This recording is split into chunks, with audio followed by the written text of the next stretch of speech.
Hi, everyone, and welcome back to The Break, the PIA video series where we try to break down a topic going on, a major topic in insurance at the moment. Today, we'll be talking about business interruption insurance.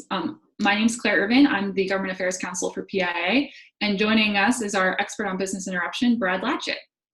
Expert. Hi, everybody. Brad Lachut. I'm the Director of Government Affairs for PIA Northeast. As Claire mentioned, we're going to be discussing business interruption today. This has been a major topic. We have a lot of questions from our members on business interruption, both in terms of how policies respond or don't respond, and what's going on in terms of the legislative route with business interruption, because there's been a lot of talk of states and the federal government getting involved with business interruption policies or clauses. So with that, let's look at the insurance aspect of the business interruption issue with the clause. What you're seeing right now on your screen is the typical business interruption clause that you're likely to find in any policy. In short, it states that a policy would respond to a business income loss due to suspension of operations caused by a physical loss or damage as a result of a covered cause of loss. A lot of words there. There are two big issues with these clauses when it comes to talking about COVID-19 related losses. They are these right here. First, the suspension of the business operation has to be due to a physical loss to a property. Now you might be thinking, okay, well, what's the issue? Well, it's generally well accepted that a virus like COVID-19 cannot cause physical damage to a property. Certainly it causes physical damage or affects physically employees, but that's not what we're talking about here. We're talking about the physical loss of a structure, of a building. So COVID-19 is not really going to impact that. So we're kind of out of coverage with that as well. In addition, we have that the loss has to be as a result of a covered loss under the policy, or covered cause of loss under the policy. Typically, what a BI policy will exclude pollutants, which a virus is included. So the COVID-19 virus would be an excluded cause of loss as a pollutant under a typical BI clause. So we kind of have a double whammy in terms of finding coverage here. We don't have physical damage to a property, and even if we did, we don't have a covered loss because the pollutants are excluded. So we're left in a situation where there's probably not going to be coverage under a typical BI BI endorsement or coverage in policy. So there are a few maybe rays of hope that people have brought up, and I'm going to mention both those now. First is what I'm referring to as the endorsement. In response to the COVID-19 outbreak, the Insurance Service Office, or ISO, developed two endorsements designed for use with existing ISO commercial property business interruption coverage, which most carriers use. The first endorsement provides limited coverage in the event that a business suspends operations due to a closure or quarantine ordered by a civil authority. This endorsement also provides coverage with respect to dependent property that is named in the policy and for vehicles and mobile equipment where it's applicable. So a couple things here. First, with the civil authority, that when this endorsement first came out was a little bit of a sticking point. Well, you're not going to provide coverage for any closure. It had to be civil authority. That's less of an issue now, since many states have closed businesses because of this, so less an issue. The other, maybe less issue, but interesting point in this is that it covers dependent property. So that would mean that if you have a supplier who was under a quarantine and then you couldn't get that necessary widget or whatever you need, you would get coverage under the policy. I mentioned two endorsements. The second endorsement is essentially the same as the first, except for it does allow coverage if there's a shutdown of public transportation like buses or rails that impact your business. Probably a lesser issue, but it does exist. Of course, there are issues with this endorsement as well, or else we probably wouldn't be talking about this issue. The first problem is the ISO endorsements are advisory and optional, which means they put them out into the world, but they didn't file them in any states. They just kind of exist. The other problem related to the first is no insurer has actually filed this endorsement. So the coverage, while it does exist in a vacuum, the endorsement that ISO created, no carrier has filed it, so it really doesn't exist in the real world in terms of getting coverage. And even if an insurer was to introduce it now, it's not going to provide coverage for the existing COVID-19 exposure because it'll predate, the date of occurrence, I guess, would predate the existence of the endorsement in the policy. Now, this goes into the next issue. When insurance, or when the contract fails, quote unquote, oftentimes government will get involved. Whether that's good or bad is up for you, the watcher, to determine. There have been several states, two in the PI Northeast footprint, New York and New Jersey, that have introduced legislation to require business interruption to cover COVID-19 related losses. And now it only applies to policies in these two states, at least, that had BI on the date of the declared state of an emergency. For New York, I think that was March 9th. For New Jersey, I think it was March 13th. So if you had BI at that time or prior to that, you hypothetically would have coverage under this legislation. If you had coverage, if you bound coverage on March 15th, you'd be out of luck. It wouldn't cover you. But it is retroactive in that it's going to cover back to when the declared state of emergency occurred. The mechanism for paying out, insurers would pay the claims like they would any other, but then they could actually apply to the states, both in New York and New Jersey, for reimbursement of this. That reimbursement would actually be paid out of a special assessment that the insurance department would charge to the insurers. So really the insurers are paying one way or the other, just a matter of how much they're putting into the pot and how much they're paying out. So this has been introduced in states. There are a few other states that have entertained this idea. I'm going to guess as the COVID-19 issue spreads across the country more, you'll probably see more and more states consider something like this. So far, they have not passed in either state, though, so these are not law. In addition to the state legislation, there has been some federal initiatives as well. There is no federal legislation right now, excuse me. You see an asterisk on your screen, and I mention that because there are a few mechanisms, such as SBA loans, that are out there that would help businesses who have been impacted by this, although they're not strictly, BI insurance coverages. If you're interested in that, I would encourage you to watch a previous version of The Break where Clare broke all of this down in terms of how you would get coverage. We're also going to have one in the future specifically on SBA loans. So while that is not specific to business interruption, it does provide some relief. In addition to that, very recently, I think yesterday to be exact, about 30 plus business and insurance associations joined together to offer a solution. They called it the COVID-19 Business and Employee Continuity and Recovery Fund, or Recovery Fund for short. It doesn't have a snappy name like CARES. I think they need to work on that. This is actually modeled after the September 11th, the 9/11 Victim Compensation Fund. It'd be funded by the federal government. It'd be administered by a federal administrator appointed by the president, and it's designed to protect lost wages as well as provide payroll and solvency assistance. So not that much different than what we currently have with SBA loans and things like that. I think more of an extension. I think we were all under the impression that the CARES Act, the most recent stimulus act, was not the final solution, but just a step in the process. So this is something that a lot of groups, both insurance and otherwise, have suggested. And it's a bit of an eclectic group. Not only do you have organizations like PIA, but you have the Retailer Association, gas stations, convenience stores, things like that, realtors, all coming together. So it's a pretty wide coalition across many different professions. Again, there's nothing been introduced on this. It's just a concept, but I would assume that probably gains traction, especially with the amount of support it has from the industry itself. So with that, any questions anybody has on this or anything else, I would ask you to please email Claire. I guess if you want to, you can email me, but really just email Claire or our resource center. Obviously, this is a quick distillation of this issue. And I'm sure everybody's going to have questions, so you can send them to us.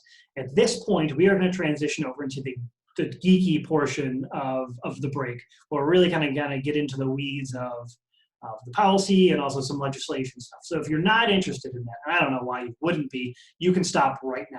I'm giving you 3 seconds. Okay, for everybody else, thanks for sticking with us. Let's get geeky. Claire?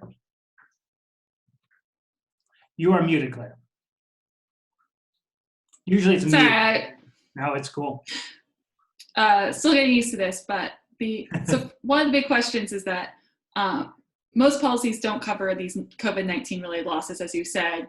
However, does that apply to all policies? Are there any policies that would cover these losses? That's a great question. So at least in the admitted market, from what I've seen and what I've heard, is you're probably not going to find coverage.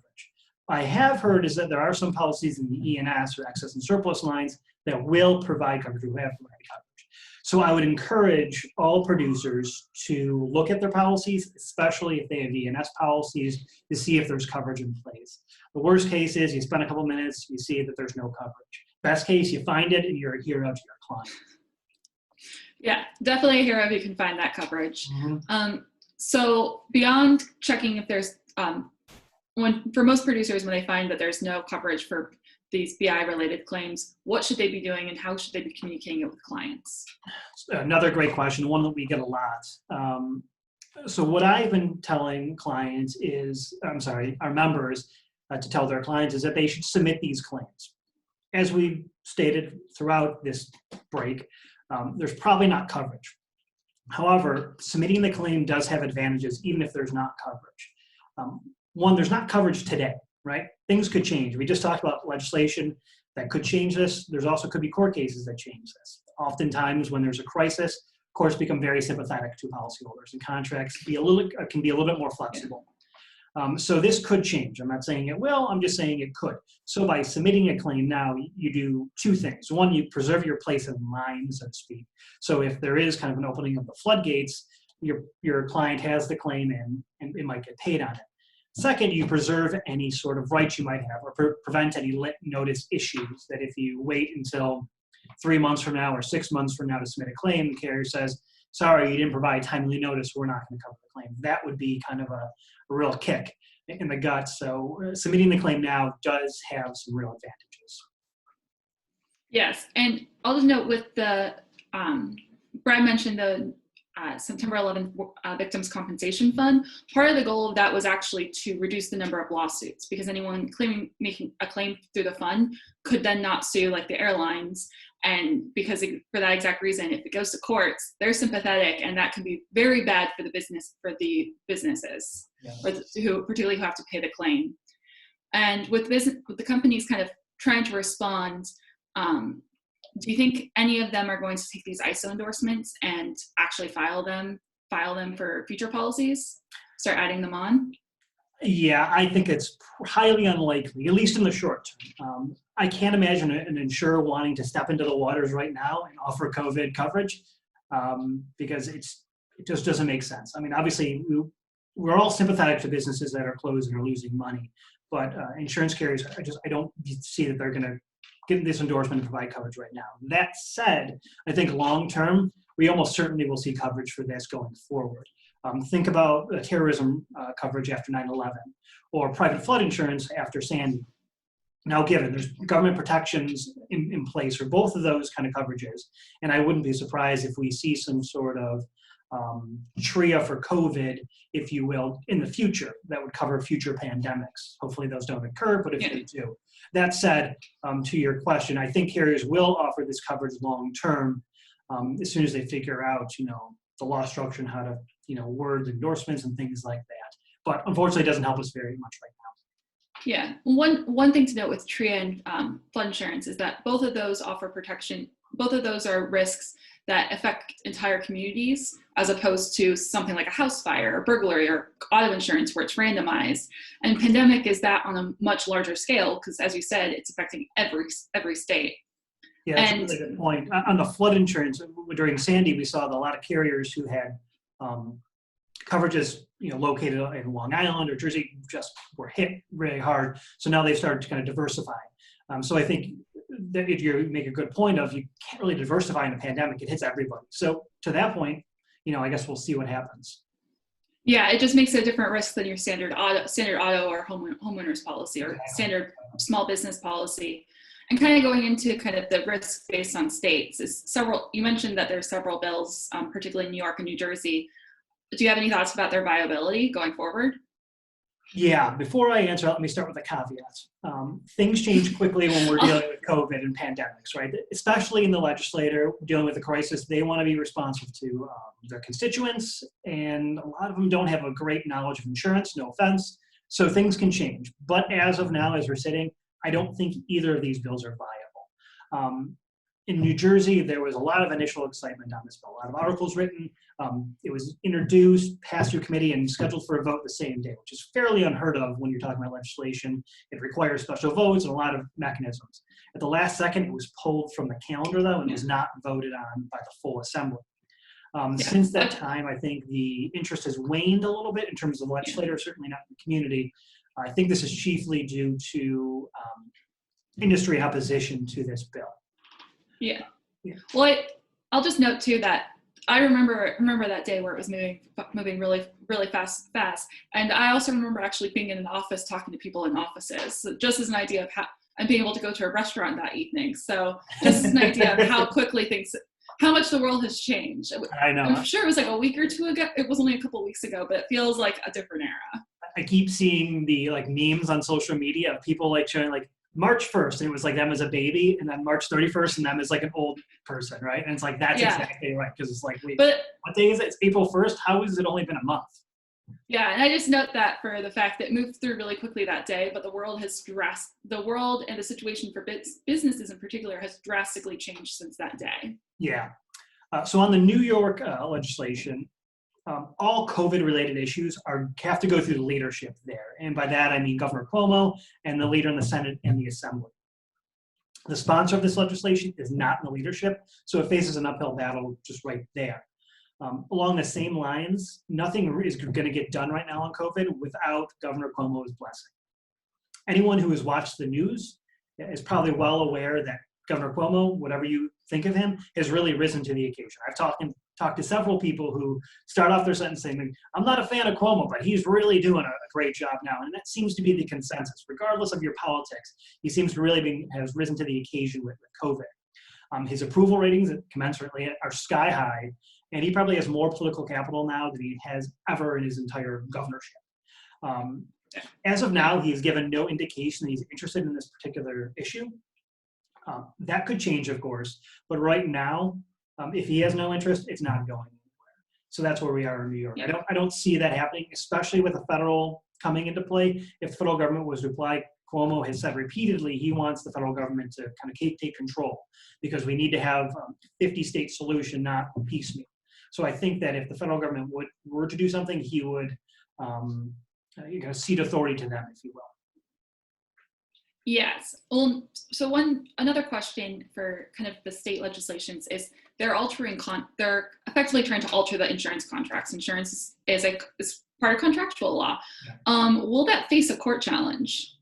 Or I think it will start to create an interesting legal work for many lawyers. Yeah, it's I've been thinking about that, and honestly, I'd like to get your opinion on this, Claire. So I'll give you mine first, and you okay. Again, please. My thought is, and I keep hearing this, well, it's going to be challenged in court. It's going to be challenged in court. Yes, it will, but courts are supposed to follow the law, right? Yeah. If the law is changed, then the court interpretation has to change. And I get it's retroactive, and you get into all these issues. But again, if you're talking about sympathetic plaintiffs and a change in the law, I think the courts are going to bend over backwards to try to find coverage. Yeah, I think pretty much that idea will be why in my view, the federal government's going to step in with a fund similar to the Victims Compensation Fund after 9/11, where they prevent people from filing lawsuits because they don't want it to go into courts. They just want to try and make everyone as whole as possible. Recognizing that's not achievable, but trying to do so and avoid it turning into a legal battle. And also creating many jobs for trial lawyers in the process. Which, hey, I'm okay with. As an attorney, I gotta say trial lawyers, I get it. Yeah.